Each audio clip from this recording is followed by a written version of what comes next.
दोस्तों नमस्कार। आप लोग का कॉम्पिटिटिव एग्ज़ाम में स्वागत है। यहाँ दोस्तों आज से हम लोग जीएस की क्लास का प्रैक्टिस सेट करेंगे, जिसमें आज हम पहले दिन भारत के संविधान से कुछ क्वेश्चन करेंगे। तो दोस्तों क्वेश्चन स्टार्ट करते हैं। हमारा पहला क्वेश्चन है,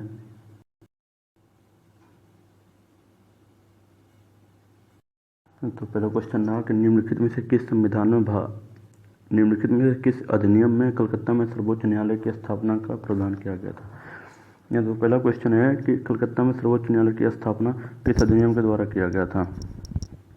तो इसका आंसर हो जाएगा रेगुलेटिंग एक्ट 1773। या दोस्तों 1773 के रेगुलेटिंग एक्ट में कलकत्ता में सर्वोच्च न्यायालय की स्थापना का प्रावधान किया गया था। इसके प्रथम मुख्य न्यायाधीश सर एलिजा एम्पे जी थे। अगला क्वेश्चन है, किस अधिनियम के द्वारा ब्रिटिश संसद ने चाय और चीनी के व्यापार को छोड़कर ईस्ट इंडिया कंपनी के भारत के साथ व्यापारिक एकाधिकार को समाप्त कर दिया था। दोस्तों इसका आंसर हो जाएगा 1813 का चार्टर अधिनियम। 1813 का चार्टर अधिनियम। यहाँ दोस्तों 1813 के चार्टर अधिनियम में ब्रिटिश संसद ने ईस्ट इंडिया कंपनी को आदेश दिया था कि केवल आप चाय और चीन देश के साथ व्यापार कर सकते हैं। ठीक है, और इसी के साथ जब 1833 का जब चार्टर अधिनियम आया था, तो इसमें ब्रिटिश संसद ने ईस्ट इंडिया कंपनी को केवल राजनीतिक कार्य करने का काम दिया था, समस्त व्यापारिक काम छीन लिया गया था। अगला क्वेश्चन है, निम्नलिखित में से किस अधिनियम के अंतर्गत भारतीय विधान परिषद के बजट पर बहस करने की शक्ति प्राप्त हुई। अगला क्वेश्चन है कि निम्नलिखित में से किस अधिनियम के अंतर्गत भारतीय विधान परिषद को बजट पर बहस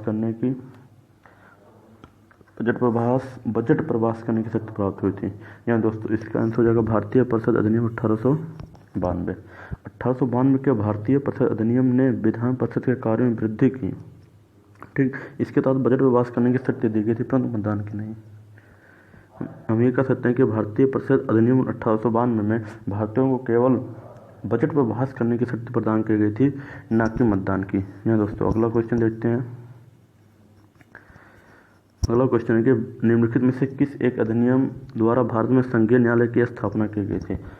किस एक अधिनियम द्वारा, दोस्तों पिछला क्वेश्चन था कलकत्ता में सर्वोच्च न्यायालय की, और इसमें क्वेश्चन पूछा जा रहा है कि संघीय न्यायालय किसके द्वारा की गई थी।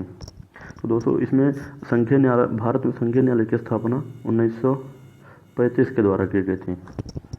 भारत सरकार अधिनियम 1935 के द्वारा की थी। तो इसमें ऑप्शन नहीं, तो ऑप्शन हमारा डी सही हो जाएगा। भारत में संघीय न्यायालय की स्थापना 1 अक्टूबर 1937 को भारत सरकार अधिनियम 1935 के अंतर्गत की गई थी, और संघीय न्यायालय के प्रथम मुख्य न्यायाधीश सर मॉरिस ग्रेवियर थे। ठीक, तो अगला क्वेश्चन देखते हैं। भारत का संघीय न्यायालय निम्नलिखित से किस वर्ष में स्थापित किया गया था। यह तो किस वर्ष में स्थापित किया गया था। पिछला पूछा था किस अधिनियम द्वारा, अगर अधिनियम पूछा तो भारत सरकार अधिनियम 1932 हो जाता, लेकिन यह नहीं सही है। पूछा किस वर्ष में स्थापित किया गया था, तो 1937 में स्थापित किया गया था। भारत सरकार अधिनियम 1935 के अंतर्गत 1937 में स्थापित किया गया था। जी हाँ दोस्तों, अगला क्वेश्चन देखते हैं। अगला क्वेश्चन है कि केंद्र में द्वैध शासन किस अधिनियम के अंतर्गत स्थापित किया गया था। यानी केंद्र में द्वैध शासन किस अधिनियम के अंतर्गत लगा था। भारत सरकार अधिनियम 1935 के अंतर्गत। भारत सरकार अधिनियम 1935 के अंतर्गत केंद्र में द्वैध शासन एक नए अखिल भारतीय संघ की स्थापना तथा प्रांतों में जो द्वैध शासन था वो समाप्त किया गया था। और प्रांतों में द्वैध शासन किसके अंतर्गत लगा था, 1919 चेम्सफोर्ड अधिनियम के तहत। यहाँ दोस्तों अगला क्वेश्चन देखते हैं। पूछा कि किस अधिनियम ने केंद्र में द्वैध शासन प्रणाली को स्थापित किया था। सेम क्वेश्चन आ गया, भारत सरकार अधिनियम 1935। अगला क्वेश्चन देखते हैं। लिखा 1919 के भारत शासन अधिनियम की निम्नलिखित में से कौन सी प्रमुख विशेषताएं हैं। 1919 भारत शासन अधिनियम पूछा जा रहा था।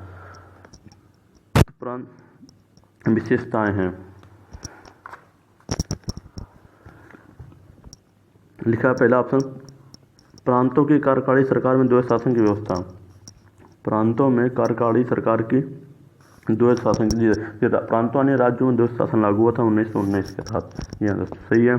दूसरा, मुसलमानों के लिए पृथक संप्रदाय निर्वाचन मंडल की व्यवस्था, ये गलत है। मुसलमानों के लिए पृथक सांप्रदायिक निवारण मंडल की व्यवस्था 1909 माल्य मिंटो सुधार में हुआ था। ठीक। तीसरा ऑप्शन है केंद्र और संतों को विधायक सत्य का हस्तांतरण। सही बात है। भारत शासन अधिनियम 1919 ब्रिटिश संसद के द्वारा पारित अधिनियम था, इसमें भारतीय शासन में भारतीयों को भागीदारी बढ़ाना था। ठीक। इसमें भारत के सचिव एडविन मॉन्टेग्यू एवं वायसराय लॉर्ड चैम्सफोर्ड के कार्यकाल में पारित किया गया था। तो अगला क्वेश्चन देखते हैं। लिखा है कि भारतीय विधान पालिका प्रथम बार द्विसदनीय कब बनाए थे।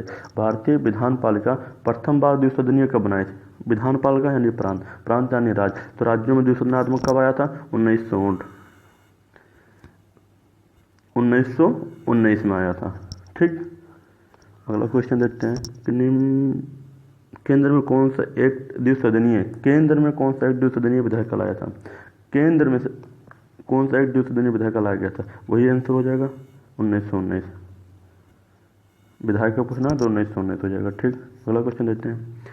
केंद्रीय विधानसभा के निम्नलिखित में से कौन से निर्वाचन भारत शासन अधिनियम 1919 के तहत। अच्छा क्वेश्चन है कि जब 1919 भारत शासन अधिनियम लाया गया था तो उसके तहत कौन से 2 चुनाव राज्यों में हुए थे। तो 1926 का चुनाव हमारा हुआ था और 1945 का हुआ था। तो हमारा आंसर क्या हो जाएगा सी। भारत शासन अधिनियम 1919 के तहत 2 चुनाव हुए थे, 1926 और 1945। जी हाँ दोस्तों, अगला क्वेश्चन देखते हैं। अगला क्वेश्चन है निम्नलिखित में से किस अधिनियम द्वारा संवैधानिक निरंकुशता का सिद्धांत प्रबलित किया गया था। निम्नलिखित में से किस अधिनियम द्वारा संवैधानिक निरंकुशता का सिद्धांत प्रबलित किया गया था। तो आंसर हो जाएगा 1935। कैसे। संवैधानिक निरंकुशता का सिद्धांत भारत सरकार अधिनियम 1935 द्वारा प्रबलित किया गया था। यह अधिनियम ब्रिटिश संसद द्वारा सर्वाधिक विस्तृत अधिनियम था। साथ ही भारत के लिए जो भी इसके पहले तैयार संवैधानिक प्रस्ताव में था, सबसे जटिल दस्तावेज था, क्योंकि इसमें भारत संघ की स्थापना हुआ था।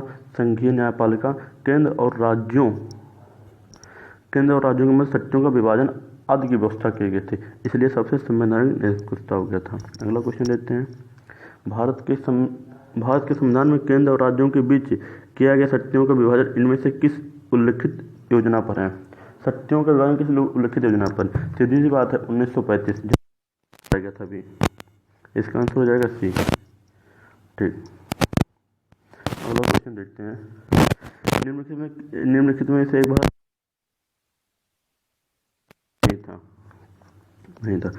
इससे अधिनियम में अखिल भारतीय संघ का प्रावधान किया गया। इस अधिनियम में अखिल भारतीय संघ का प्रावधान किया गया। सही है, ये भी था। अवशिष्ट विषय प्रांतीय विधायक को आवंटित किया गया था। प्रांतीय का काम किस में हुआ था। 1919 में। तो ये हमारा क्या हो जाएगा, सेकंड ऑप्शन गलत हो जाएगा। ठीक। अगला ऑप्शन है यह प्रांतीय स्वायत्तता के उत्पाद का संकेत था। सही बात है, केंद्र और राज्य को अलग अलग कर दिया गया था, तो प्रांतीय स्वायत्तता के उत्पाद का संकेत था। इसने प्रांतीय स्तर पर द्वैध शासन प्रणाली को समाप्त कर केंद्र में लागू किया था। ये भी सही है। तो क्वेश्चन के अनुसार 1935 की मुख्य विशेषताओं में कौन नहीं था, ऑप्शन बी हो जाएगा। ठीक। अगला क्वेश्चन देखते हैं। 1935 के अधिनियम द्वारा स्थापित संघ में अवशेष शक्तियों 1935 के अधिनियम द्वारा स्थापित संघ में अवशेष शक्तियाँ किसको दी गई थी। दोस्तों 1935 अधिनियम अवशेष शक्तियाँ किसको दी गई थी। जब 1935 का अधिनियम लागू हुआ था तो पूरा नियम किस पे बना था, केंद्र पे बना था। और उस समय केंद्र पे पूरा किसका हक होता था, गवर्नर जनरल को। तो शक्तियाँ किसको दी गई थी, गवर्नर जनरल को। ठीक। अगला क्वेश्चन देखते हैं।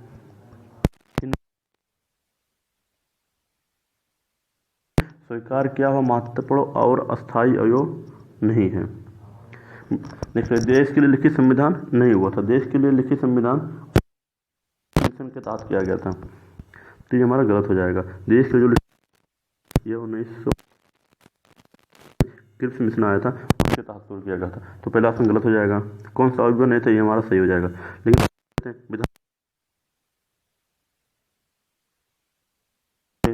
विधानमंडल के सरकारी सदस्यों का समावचित नॉमिनेट किया गया था, ये भी सही था। ठीक है। अगला क्वेश्चन देखते हैं।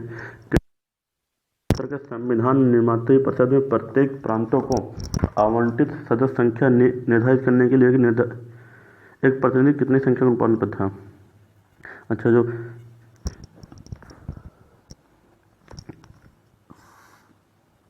संविधान निर्मात्री परिषद जो बना था उसमें जो प्रत्येक सदस्य था, तो एक सदस्य कितने व्यक्तियों पर, एक सदस्य 10 लाख व्यक्तियों पर नेतृत्व कर रहा था। यहाँ दोस्तों क्वेश्चन थोड़ा लंबे लंबे हैं लेकिन अच्छे हैं। आजकल के पेपर में ऐसे ही क्वेश्चन पूछे जा रहे हैं। अगला क्वेश्चन देखते हैं। लिखा, इन व्यक्तियों में कौन कैबिनेट मिशन का सदस्य नहीं था। कैबिनेट मिशन का सदस्य 1946 में आया था।